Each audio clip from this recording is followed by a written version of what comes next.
So look at this front door. This is original. I love this faceplate. Oh, goodness. Oh, That's just gorgeous. such crisp metal work there. Yeah. Wow. Yeah. Yes. And the turret was her art studio. So we will go upstairs and show that. Yeah. I might do that at some point. Yeah, one of the remarkable things, I mean, you have to think, this guy he was a cowboy, he was a cowhand. Yeah. And he came in this valley in 1872 in the middle of a blizzard on Christmas Day to work for the federal government to feed the Indians that unfortunately were being rounded up at the time and forced onto reservations.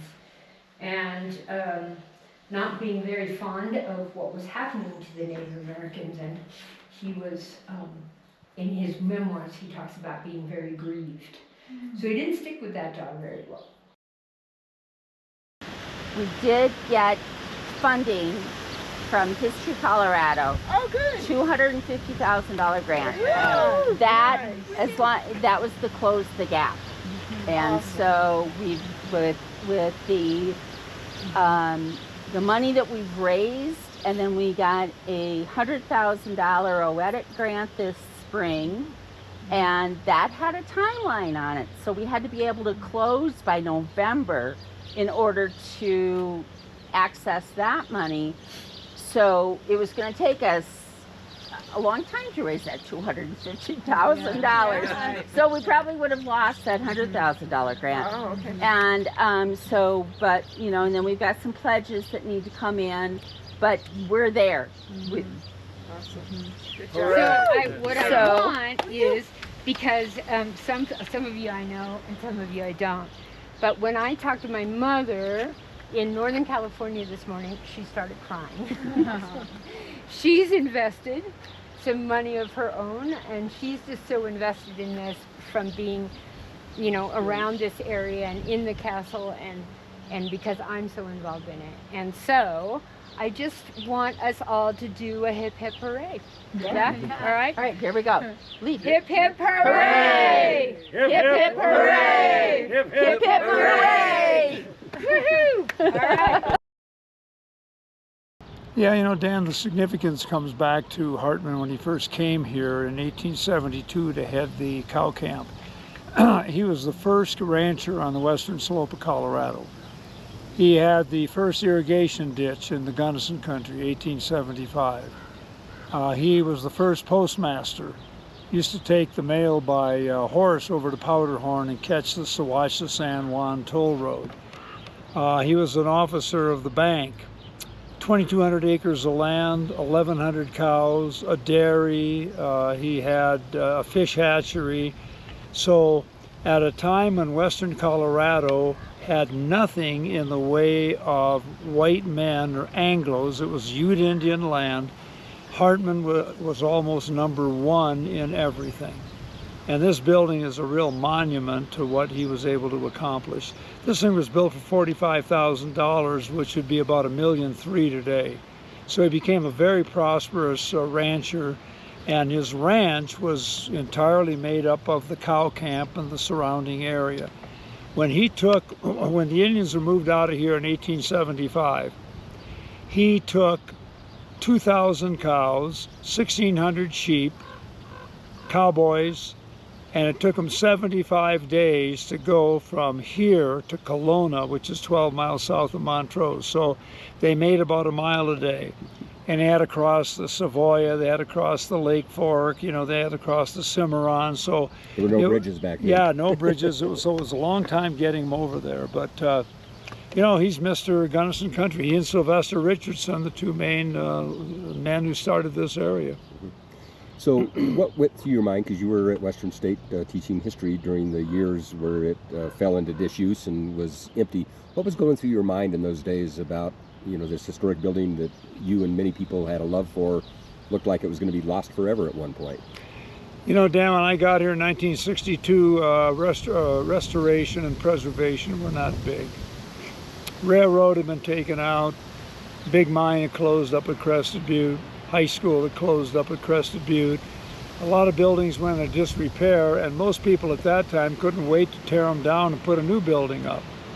So times have changed with the environmental movement and the movement towards preservation today. Thank goodness.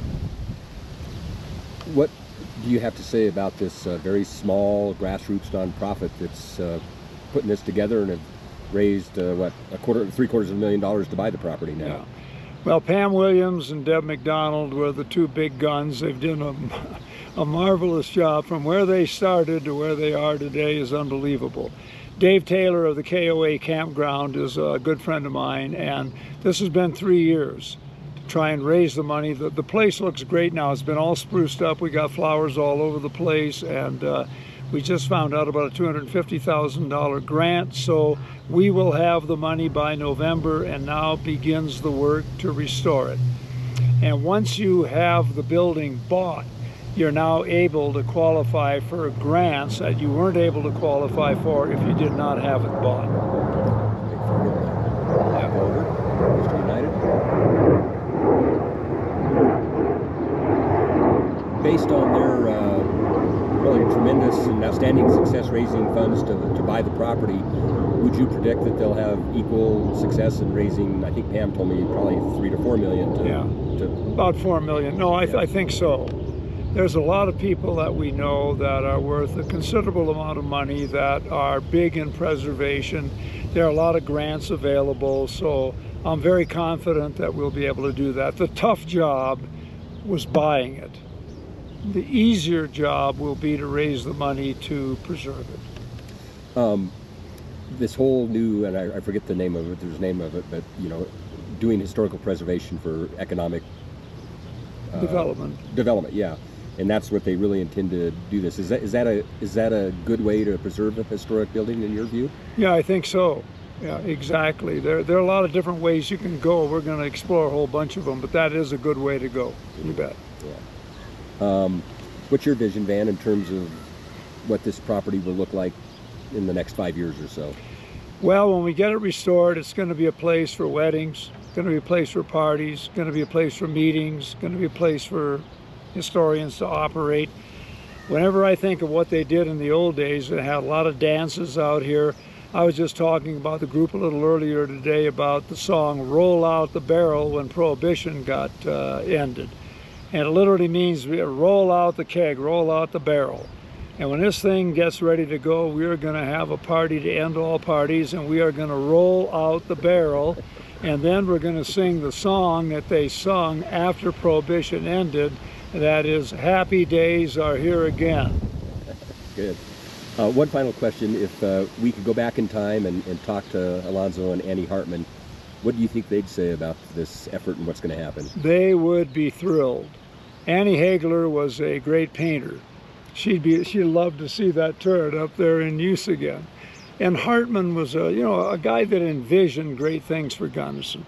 And this is part of great things for Gunnison. This is a special community, and this is a special place and a special community. So yeah, I have a farm in the Upper Peninsula of Michigan. My grandnephew runs it for me. On the mailbox are the names of my grandmother and grandfather and my mother and father. And I always tell my sister, she and her husband have the adjoining farm, they would be thrilled to see what's happening today. They did all the hard work. Alonzo Hartman, Annie Hagler, all the people back then, they did the hard, difficult work. The least we can do is do the easy work, and that's what it is compared to them. Great. Thanks, Van. You bet. I'm looking at you. Have an It's Jennifer Origo, Orrigo, Charles. Okay. Yeah, with a hyphen? No hyphen. No hyphen, okay. No. Two separate words, though? Yeah. Okay, great. I couldn't go with Charles. It was just too Yeah, normal. exactly, I couldn't lose That's the your maiden Origo. name? Yeah, No, Origo Origo, is. yeah. Yeah, that'd be Jennifer Charles. Okay, Yep. is that your middle name, too? Right. And what's your title and what's your group's name? I'm Executive Director of Colorado Preservation, Inc. Great. Now, I know that since you guys have been in existence, you've seen historic properties all over the state of Colorado, and I know you can't probably pit one property against another, but what do you have to say about Hartman Castle after putting it on the endangered places list, and now seeing it. First time you've seen it in person here now? First time in person. What are your impressions? It's incredible. I mean, we knew this place was special. So Colorado Preservation is a statewide nonprofit organization that works on historic resources like the Hartman Castle. And one of the programs that we have is Colorado's Most Endangered Places. So through that program, the public essentially nominates and lets us know of threatened resources.